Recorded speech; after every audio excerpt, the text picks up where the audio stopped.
The iPhone 16 Pro Max boasts the largest display ever in an iPhone at 6.9 inches as well as the longest tested battery life of any iPhone yet. We also appreciate the camera upgrades and camera control button, but Apple Intelligence lacks that wow feature for now and the charging speed could use a boost.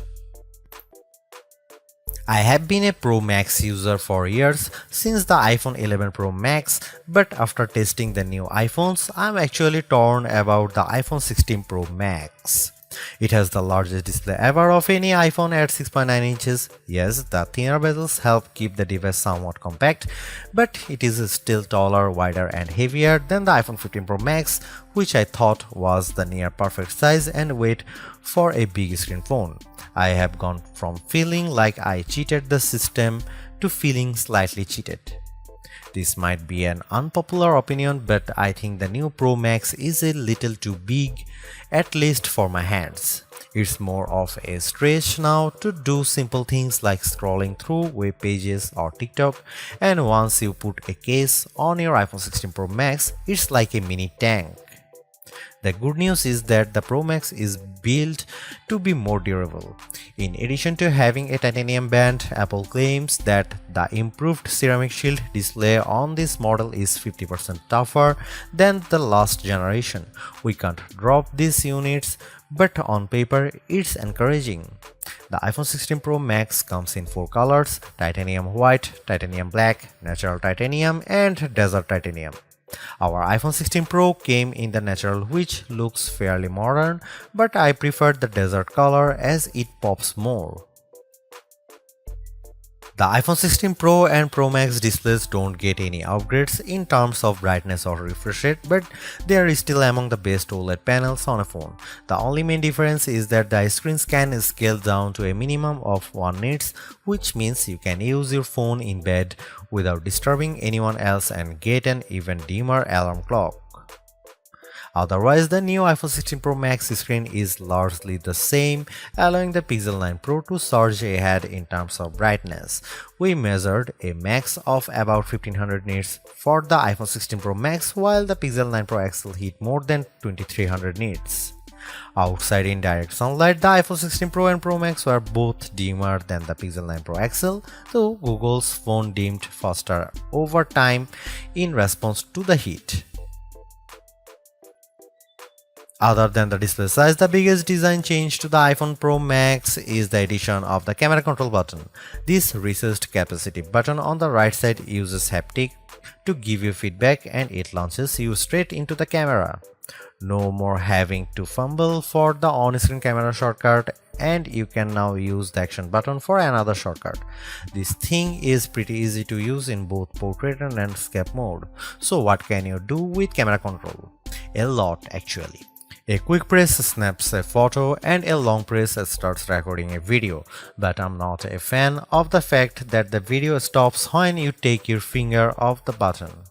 You can also slide your finger across the button to zoom in and out, which is pretty smooth. Not as smooth is the double soft press, which launches a sub-menu of various options, from tweaking the depth and exposure to toggling between multiple photographic styles. Camera control works well, but applying just the right amount of pressure and remembering what a single press and double press do takes practice. I also wouldn't recommend taking macro shots with the camera control, as it shook the camera when I got super close to a subject. The iPhone 16 Pro Max gets a bunch of camera upgrades, starting with a new 48 megapixel fusion camera for the main shooter that's designed to read data faster. The result should be zero shutter lag and faster focus. I took some shots of people passing by on scooters and moving taxis at the same time on the iPhone 16 Pro Max and iPhone 15 Pro Max, and the new iPhone was indeed faster. The results were not necessarily sharper though, as you can see in this side-by-side comparison. Here are some camera samples of iPhone 16 Pro Max.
The iPhone 16 Pro Max is indeed an iterative upgrade, and maybe it wouldn't feel that way if Apple Intelligence was available today along with all the promised features.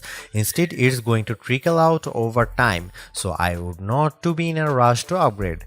Having said that, I think that iPhone 16 Pro Max is the best phone money can buy right now if you want the biggest screen and longest battery life. It lags in zoom versus the S24 Ultra, but you get more endurance, better camera quality, and plenty of creative features like photographic styles and audio mix. I actually preferred the AI capabilities of the Pixel 9 Pro XL series with its smarter Gemini Live voice assistant and other features like Add Me for photos and Pixel screenshots. But the Pixel's performance and battery life trail the iPhone 16 Pro Max. For me, the iPhone 16 Pro Max retains its title as the best phone, but it's not because of Apple Intelligence.